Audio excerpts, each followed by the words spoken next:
Chers amis, Chag Sameach Ubeshem Hashem Naaseh Venasliach en ce mercredi 21 du mois de décembre et le 27 du mois de Kislev. Shiur acheté avec un sujet, thème l'honnêteté et la droiture. Acheté par Corinne Benaroche et Ekara pour l'Askara de sa maman aujourd'hui, Gisèle Aziza Bat Clémence Rahmona Zichrona Libracha, qui avait toutes ses qualités d'être une femme droite, Be'ezrat Hashem et heureuse sur tous ses chemins. On commence tout de suite ce shiur en pensant à la Refouach Shlema de tous les malades d'Israël. En même temps, les Nishmat Kol Mete Israël, surtout pour vous, Be'ezrat Hashem, une grande réussite, en remerciant Mikol Lev Corinne Ben Arosh d'avoir acheté le shiur chez nous. Toda Rabba. Be'ezrat Hashem pour votre soutien. On en a besoin. C'est pas évident pour tout le monde, et surtout quand on a autant de familles, autant d'Avrechim qui étudient la Torah, autant de frais généraux. Mamash Toda Rabba pour ceux qui nous font confiance, pour ceux qui nous soutiennent. Partagez les shiurim. Le pouce permet, de ce que j'ai compris de mon technicien, à faire comprendre que le cours était à partager, qui était vraiment regardé. Donc ceux qui peuvent, Bezrat Hashem, Tavua Lechem Bracha, Mikol Alev. On commence tout de suite ce shiur avec une première réflexion. Vous savez que le livre de la Bereshit, c'est 12 parashiot qui commencent la Torah, cette fameuse Torah que nous avons reçue à Sinaï, a un surnom. Et on l'appelle Sefer Yesharim, le livre de la droiture. Pourquoi ? Parce que nous apprenons essentiellement dans la paracha de Bereshit que Dieu punit toutes les personnes qui sont tordues dans leur vie, comme la génération de Bereshit, qui malheureusement a voué sa philosophie à la fourberie, au mensonge, à l'arnaque, et puis la paracha de Noach, où ça se finit avec malheureusement une situation de destruction absolue, le déluge s'abat, puisqu'on se volait les uns les autres, on disait du mal des uns et des autres, et pire encore, on était débauchés, on se servait de là où nos pulsions animales nous poussaient vers des plantes, des animaux, la femme de l'un ou la femme de l'autre.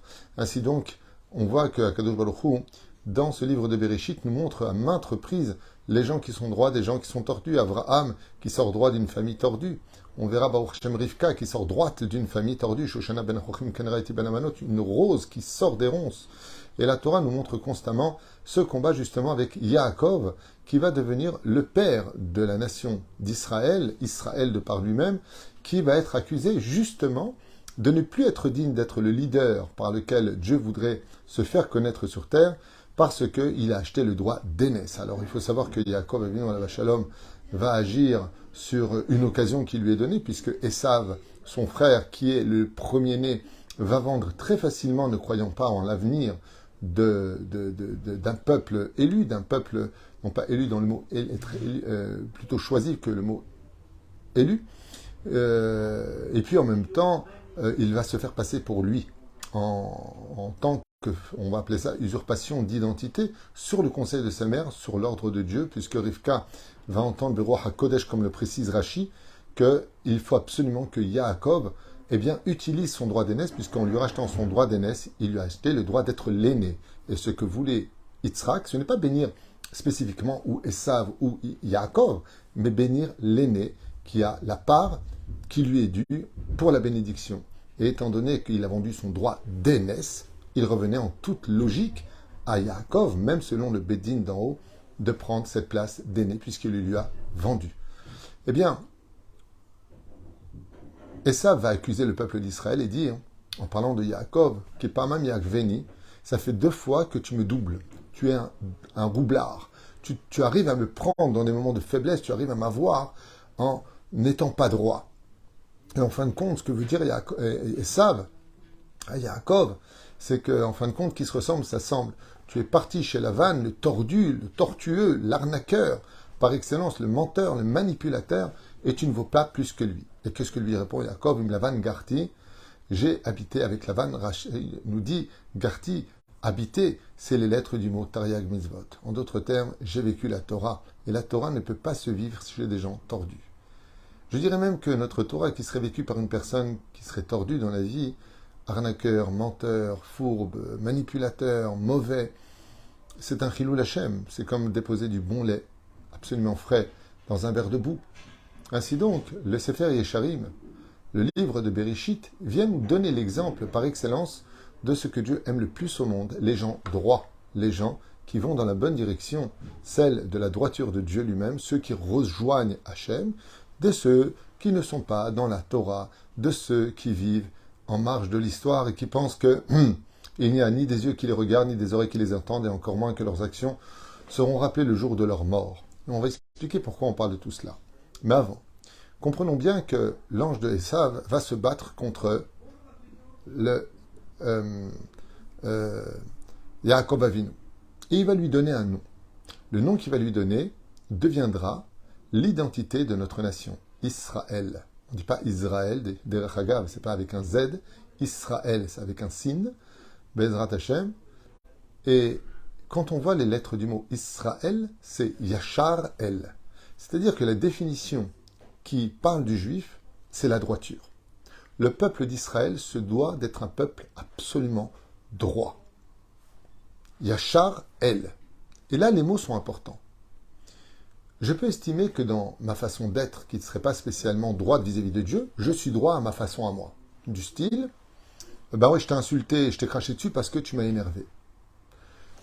Dans ma vision à moi personnelle des choses, je pourrais dire que j'ai été droit. Tu m'aurais pas chauffé, t'en aurais pas pris la tête.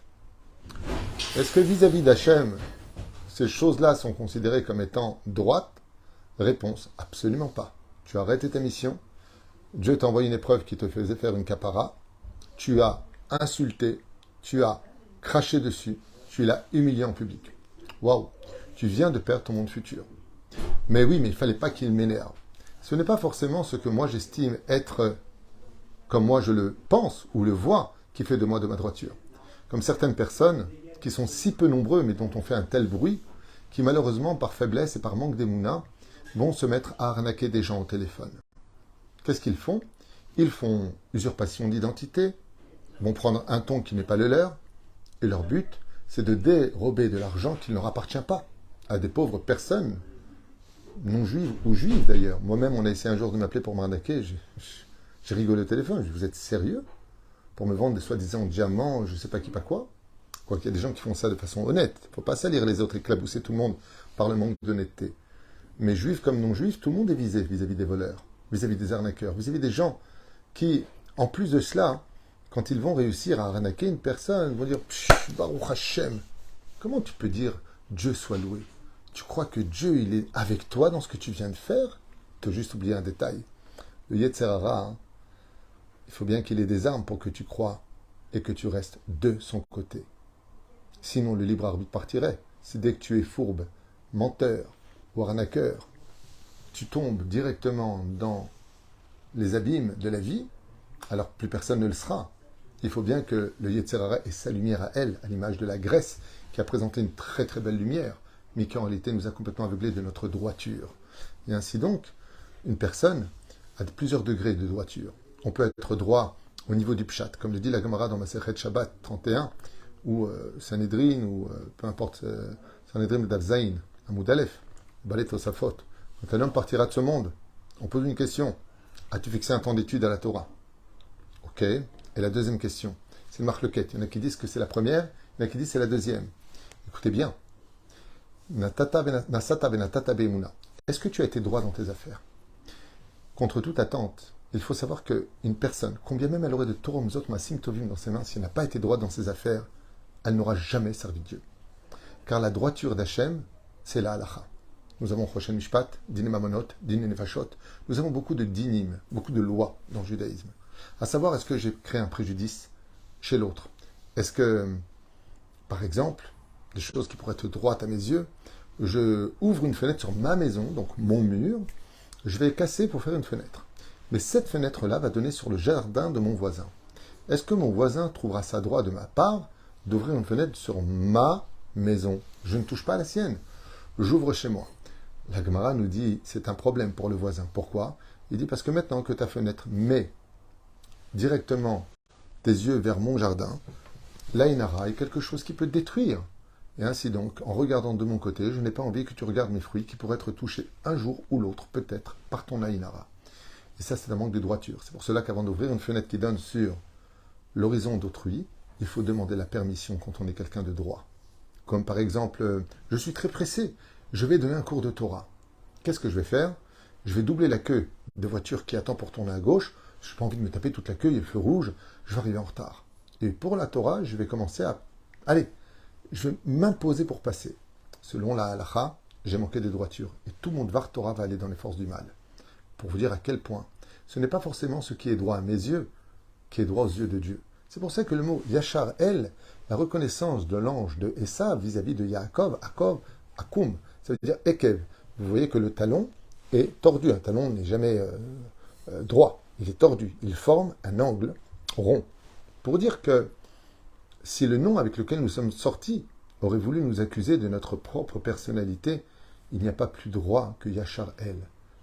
Israël, vers Hachem dans la droiture de Dieu. Ce que je veux vous faire comprendre, chers amis, c'est qu'il est impossible dans ce monde d'être droit si on ne connaît pas les lois du Shulchan Aruch. Qu'on le veuille ou qu'on ne le veuille pas. Prenons un exemple d'un manque de droiture qui, pour nos yeux, n'a aucune signification, pour ceux qui sont ignorants, de l'étude de la Torah. Je vais au marché et j'achète une pomme. On me demande 2 euros. 2 shekels. C'est ce que ça coûte plus ou moins, même 3 shekels aujourd'hui. Une pomme. Je prends la pomme et je la paye. Je croque dedans parce que j'ai envie de la manger. Dans le ciel, je n'aurai pas le même statut que moi-même vis-à-vis de moi-même. Vis-à-vis de moi-même, je ne fais absolument rien de mal. L'argent gagné est honnête. La pomme a été payée. Le marchand est content. Moi, je suis content. Et la pomme a été créée pour être croquée. Donc, je suis un homme parfait. Dans le ciel, l'ange responsable de ta vie, il marque Amalach Agoalotim Ekolra. Il marque voleur. Tu viens de voler. Mais j'ai rien volé. Je suis droit, je l'ai payé cette pomme. Tout celui qui mange sans bénédiction vole la propriété de Dieu. Comme ça a fixé le Rambam, ou Fren, comme ça a fixé le Shulchan Aruch. De manger une pomme sans bénédiction, c'est déjà être tordu dans la vie. Qu'on le veuille, qu'on ne le veuille pas. Qu'on l'accepte ou qu'on ne l'accepte pas. Qu'on y croit ou qu'on n'y croit pas. C'est un état de fait que chacun de nous vivrons après la mort si on n'a pas fait de tchouva. Et la reine, ce n'est pas forcément ce qui est droit, ou pas à mes yeux, qui sera la réalité. Seul ce que la Torah nous dira, le mot Torah qui vient du mot, montrer du doigt, la direction à suivre pour être droit. Prenons un exemple très connu. Un homme aurait rendu un service. Je me dois de le lui rendre. Le mot Toda vient du mot Léodot, qui veut dire je reconnais une dette. Quand on te rend service, n'oublie jamais de lui rendre en retour ce service. D'où l'expression d'un shiur que j'avais fait il y a bien longtemps. Moins on te rend service et mieux tu vis. Comme dit Rabbi Akiva, mieux vaut passer un Shabbat avec que des carottes à manger que des mets très importants que l'on se devra de rembourser un jour ou l'autre. Moins on te rend service et mieux ce sera. Comme une fois le Rav Shtem, un Zecher Tzadik le Kadosh Ibracha, Tzadik Yesod Olam, Rav Shtem était un homme extrêmement humble. Il attendait le bus à Mea Shearim, et voilà qu'une personne, un chassid, l'a reconnu. Et donc il s'est proposé volontiers à Mea Shearim, qui est à Jérusalem, de bien le raccompagner jusqu'à sa demeure à Bnei Brak. Et le Rav a fortement refusé, malgré la pluie torrentielle qui s'abattait du ciel. Il avait froid, il était assez mince, et il a refusé. Quand le chassid, qui bloquait la circulation, lui a demandé de rentrer dans la voiture, s'il vous plaît, rentrez, il lui a dit, mais tu n'as pas compris. Même si un jour viendrait, je pourrais prendre une voiture et te conduire, je ne pourrais jamais te ramener de Bnei Brak à Jérusalem, donc je ne pourrais pas te rendre le service que tu m'as rendu. Je préfère y aller en bus. Et le Rav Shteman a refusé et est monté dans le bus qui venait d'arriver. Ainsi donc, quelqu'un me rend service. Et voilà que Shabbat, il devrait aller à l'aéroport. Lui, il est venu me chercher plusieurs fois. Et il me dit, tu sais, samedi, j'aimerais vraiment aller à l'aéroport, je n'ai pas trouvé qui m'emmène, est-ce que tu pourrais m'emmener? Une seule fois. Selon toute personne qui a du savoir-vivre, quand il est venu me chercher au moins 10 fois à l'aéroport, raccompagner au moins une fois à l'aéroport. De ne pas le raccompagner, ça pourrait paraître pour un manque de savoir-vivre, un manque de droiture. La réponse est chas v'shalom de le raccompagner Shabbat. Tu lui diras, choisis un autre jour, je te raccompagnerai, et je viendrai même te chercher. Mais le Shabbat, ce même Dieu qui m'a demandé d'être droit, c'est ce même Dieu qui me demande d'être Shomer Shabbat. Ainsi donc, le savoir-vivre de la Torah n'est pas le savoir-vivre de chacun de nous. Ce n'est pas parce que j'aime une femme qui m'est interdite ou un objet que je voudrais récupérer et que j'estime qu'il n'est pas sa propre valeur que ça me donnera le droit de le récupérer. Je pense que tout le monde a compris. En tout cas, ce qui est certain, c'est que pour rejoindre une porte de notre monde futur, eh bien, si on est tordu, on ne peut pas y rentrer. Seule la droiture des gens permet d'y rentrer. Et c'est pour cela que le monde tient sur la vote Akdoshim et que le Bereshit est le commencement de toute la Torah avant de rencontrer le livre de Shemot, de Vaikra, de Bamidbar et de Devarim. Pour nous apprendre que, comme l'a dit Bilham, Du haut de sa sorcellerie, quand il a observé les mondes supérieurs, il a dit une phrase qui devrait tous nous réveiller. Tamot nafshi kemot yesharim. Je me souhaite la mort des gens droits. Il n'y a pas plus important au monde que de se rappeler que la droiture est le plus haut degré que l'on puisse connaître. Il y a la droiture avant l'étude de la Torah, d'être quelqu'un de bonne midot, de bonne vertu. Et puis une fois qu'on a eu cela, il va falloir s'investir de la connaissance de la Torah pour devenir encore plus droit. Chez Im en derech eretz en Torah. Vim en Torah en derech eretz. Il n'y a pas de Torah, il n'y a pas de savoir-vivre. En d'autres termes, le savoir-vivre et la droiture du juif n'a rien à voir avec la droiture universelle telle qu'on l'enseigne ou on la vit dans la société commune de chacun de nous. Oufren. Il existe dans la droiture un autre degré de droiture, ce qu'on appelle le droit du droit. Prenons un exemple. Selon la halakha, si je vais acheter chez une personne quelque chose et que je lui ai donné un billet de 100 shekels, que cette personne s'est trompée, elle pensait que je lui avais remis 200 shekels. J'ai le devoir de lui dire, je suis désolé, mais je vous ai donné que 100 shekels, car je n'avais pas dans mon porte-monnaie de billets de 200 shekels. Ainsi donc, j'ai été droit, sinon c'est du pur vol. Seulement, dans certains cas, si la personne n'est pas juive et qu'elle s'est trompée d'elle-même, écoutez bien, c'est important jusqu'au bout, et que la personne ait pensé que je lui ai donné 200 euros au lieu de 100 euros, que lui fait l'erreur, je n'ai pas spécialement le devoir de lui dire qu'il s'est trompé. C'est lui qui s'est trompé. Ça paraît un petit peu injuste. Quand on est droit avec tout le monde. Seulement, Dieu nous offre une clé ici extraordinaire. Quelque chose de matok. Et je vais vous dire lequel. C'est que, c'est vrai que selon la halakha, tu ne serais pas obligé de lui dire qu'il s'est trompé. Et la plus grande épreuve est de voir si tu vas être capable de faire un kiddush Hashem. De lui dire, excusez-moi, mais je vous avais donné que 100 euros, pas 200 euros. Ah bon? Attendez, je regarde. Ah oui, vous avez raison, je me suis trompé. Oh là, heureusement que vous me l'avez dit. De faire un signe de la tête et de partir. Dans le ciel, ton salaire est beaucoup plus grand que la droiture pour laquelle tu aurais fait preuve vis-à-vis d'un juif. C'est-à-dire qu'une des droitures que le peuple d'Israël se doit de donner hors l'agoïm, c'est justement de montrer combien nous sommes des gens droits. Regardez ce qui se passe dans notre pays. J'en parlais avec l'ambassadeur de France hier. Le peuple d'Israël, quand nous avons des conflits israélo-palestiniens, qui est un sujet très sensible pour beaucoup de gens, parce que désinformation égale haine, quand on veut manipuler les gens, et c'est tellement facile quand on a la haine du juif et qu'on ne vient pas vérifier soi-même les choses, combien le peuple d'Israël se justifie. Nous allons attaquer tel endroit, car là-bas il y a des terroristes. Nous allons attaquer vers 14 heures. Veuillez éloigner les enfants.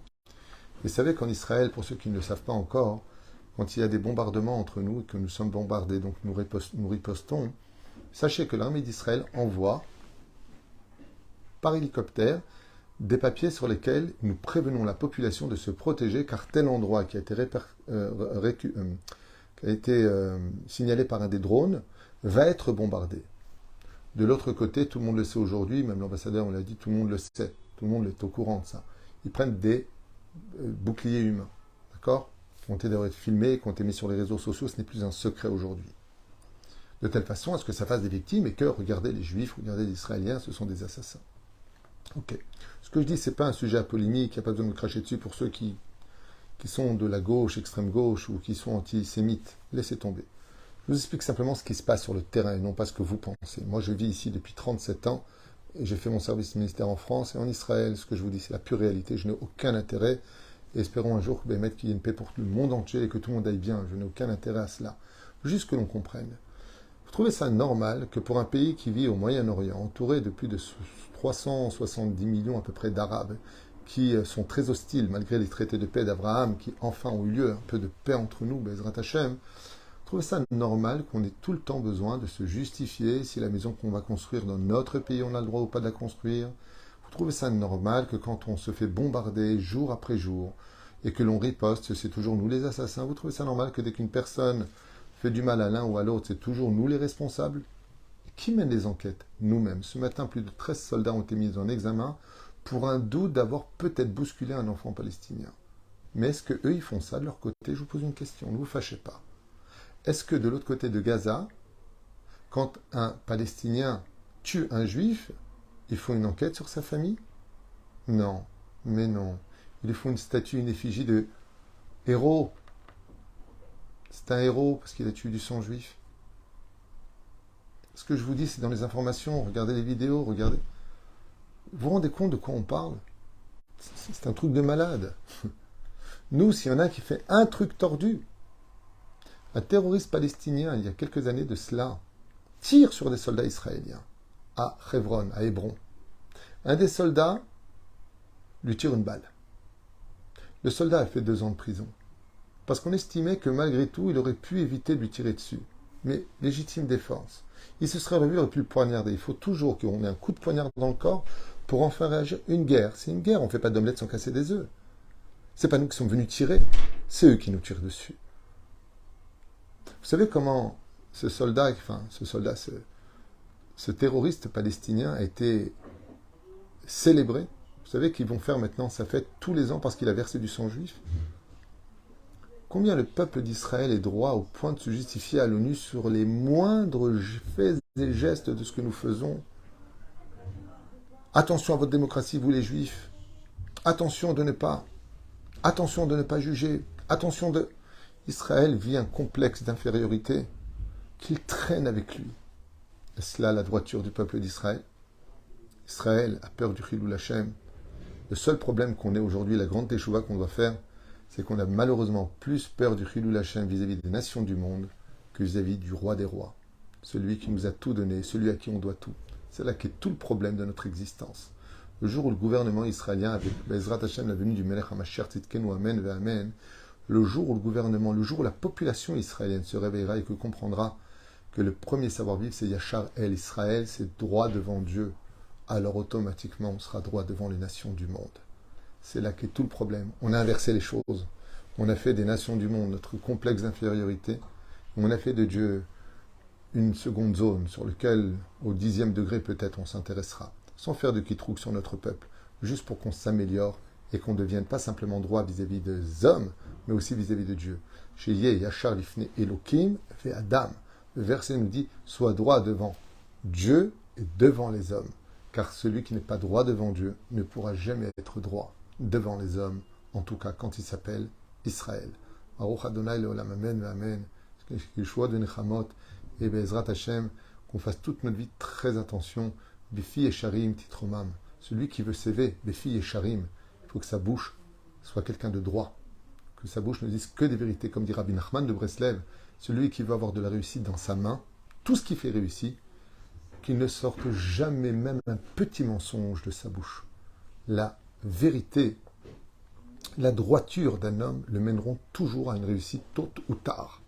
Je finirai avec une histoire qui m'a été racontée à Paris par quelqu'un, qui vient de me monter à l'esprit et j'aimerais le partager avec vous. Cette personne m'a raconté qu'il arrivait souvent en retard au travail, que son patron l'a mis en garde 1 fois, 2 fois, 3 fois, 4 fois, jusqu'au jour où il lui a dit « La prochaine fois que tu viens en retard, à mon avis, tu resteras plus ici. » Et il s'est efforcé vraiment d'arriver à l'heure. Mais voilà, qu'après 2 semaines seulement, il réarrive en retard. Et il lui a dit « Tu peux m'expliquer pourquoi maintenant tu es encore en retard ?» Sur le point de le renvoyer. Et il lui a dit « Hier soir, je suis sorti avec des amis. Je me suis dit jusqu'à minuit maximum. Sauf... l'ambiance était tellement sympa qu'on n'a pas vu l'heure. Je suis rentré à 2h du matin et j'ai eu du mal à me lever. J'ai couru et je m'excuse. Je vais prendre des affaires et je vais partir. » Il lui a dit « Non, tu restes. » Il lui a dit « Non, vous avez dit que la prochaine fois. » Il lui a dit « Non, je t'explique. Tu m'aurais inventé que tu as raté le métro, tu as raté le bus. Je t'aurais envoyé sur place. Mais je ne peux pas renvoyer quelqu'un qui ne me manque jamais.